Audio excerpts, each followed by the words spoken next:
నమస్తే అండి. నా పేరు గోవిందరావు. మా అల్లుడి గారికి ఇటీవల తలగా నొప్పిగా ఉందని చెప్పేసి కిమ్స్ హాస్పిటల్‌కి వెళ్ళాము. అక్కడ బ్రెయిన్ సర్జరీ జరిగింది. బ్రెయిన్ సర్జరీ జరిగిన తర్వాత 3 డేస్‌లో వద్దామనుకున్నాము. కానీ అది నెలన్నర పట్టింది.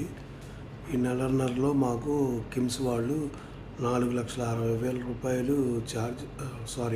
24,60,000 ఛార్జ్ చేశారు. దానికి గాను మేము ఎలాగా ఏంటా అనుకునే టైంలో మా అల్లుడు గారు ముందుగా ప్లాన్ చేసి ఓ 10 లక్షలకి స్టార్ హెల్త్ వాళ్ళది పాలసీ తీసుకున్నారు. దాని నిమిత్తంగా వాళ్ళు మాకు 10 లక్షలు ప్లస్ 10 లక్షలు బోనస్తో కలిపి 20 లక్షలు శాంక్షన్ చేసి మాకు చాలా దోహదపడినారు, ఆర్థికంగా సహాయపడినారు. కావున స్టార్ హెల్త్ వారికి మా ధన్యవాదములు